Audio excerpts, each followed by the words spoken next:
Fasana Ajaib plot داستان فسانہ عجائب کے plot میں ربط و تسلسل موجود ہے۔ واقعات یکے بعد دیگرے داستان میں وارد ہوتے ہیں۔ داستان طلسماتی اور مافوق الفطرت عناصر سے لبریز ہے۔ داستان تجسس کا عین نمونہ ہے۔ مکالمہ نگاری فسانہ عجائب کے مکالمے بڑے عمدہ ہیں۔ سرور نے مکالموں کی تعمیر میں لکھنوی انداز اپنایا ہے۔ مکالموں میں درباری حسن نمایاں ہے۔ ہر کردار کے منہ سے نکلنے والا مکالمہ اس کی شخصیت کے مطابق ہے۔ داستان سے جانے عالم کے وہ مکالمے ملاحظہ کریں جب وہ شہزادی انجمن آرا کو پہلی مرتبہ دیکھتا ہے اور بے ہوش ہو جاتا ہے۔ انجمن آرا نے جھجک کر گھٹا سر کرایا۔ جانے عالم نے چشم نیم داز سے شہزادی کا منہ دیکھا اور کہا، ہماری بے ہوشی ہوشیاری سے اچھی تھی۔ یہ کہہ کر آنکھیں بند کر لیں کہ پھر ہمیں غش آیا، کیوں تم نے زانو سر کرایا۔ بقول سید ضمیر حسن مکالموں کے ذریعے سرور نے ایک طرف کرداروں کے ذہن اور دماغ کے پوشیدہ گوشوں کی عکاسی کی ہے تو دوسری طرف لکھنوی معاشرت اور تہذیب کا سچا انعکاس پیش کیا ہے۔ فسانہ عجائب کی مکالمات میں جو بے ساختگی اور برجستگی پائی جاتی ہے، اس نے اسے قدیم داستانوی انداز سے ممتاز کر دیا ہے۔ منظر نگاری فسانہ عجائب کی منظر نگاری دو قسم کی ہے، یعنی تخیلی اور تہذیبی۔ داستان میں جہاں تخیل سے کام لیا گیا ہے وہ بہت حیرت انگیز ہے۔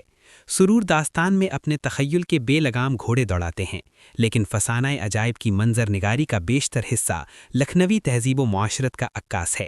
سرور نے لکھنوی تہذیب کے گوشے گوشے کو بیان کرنے سے دریغ نہیں کیا۔ لکھنؤ کا بازار، عورت، لباس، زیورات بھی ان کی جزیات نگاری کا حصہ ہیں۔ غرض فسانہ عجائب کی منظر نگاری بے معنی اور محض خیالی انشا پردازی ہی نہیں، بلکہ اس میں جہاں داستانوی جزیات نگاری بدرجہ اتم موجود ہے، وہاں اس کے ذریعے کرداروں کے سماجی پس منظر کو بھی اجاگر کیا گیا ہے۔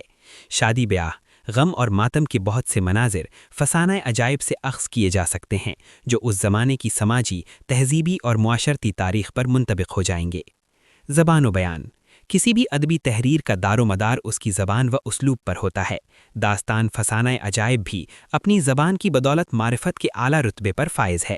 سرور نے داستان میں قافیے، محاورات، تشبیہات اور استعارات کا بھرپور استعمال کیا ہے۔ انہوں نے لکھنوی لب و لہجہ اپنایا۔ داستان کی زبان پر تصنع ہے۔ اس میں رنگین بیانی کا پہلو بھی موجود ہے۔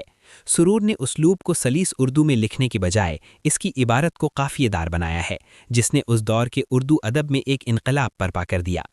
فسانہ عجائب دراصل لکھنؤ اسکول کے اس دور سے تعلق رکھتا ہے جس میں اسلوب نگارش جاہلیت عرب کے معیار فصاحت کے مطابق مبالغہ آمیز، مسجع اور قافیے سے پر ہے۔ اس لیے اسے موجودہ تنقیدی معیار پر جانچنا اور آج کے مغرب زدہ ذہن پر پرکھنا یقیناً ناانصافی ہوگی۔ الغرض ہم کہہ سکتے ہیں کہ فسانہ عجائب سرور کا ایک شاہکار ہے۔ بعض ناقدین نے اسے زبان و اسلوب کی بنیاد پر تنقید کا نشانہ بنایا ہے، لیکن ہمیں یہ بات ہرگز نہیں بھولنی چاہیے کہ ہر تصنیف اپنے عہد کا عکس ہوتی ہے۔ اسی طرح فسانہ عجائب بھی اس دور کی داستان ہے جب ہر طرف فارسی اسلوب اور رنگین مزاجی نگارش کا چرچا تھا۔ اس لیے فسانہ عجائب کو آج کے دور کی کسوٹی پر پرکھنا نہیں چاہیے۔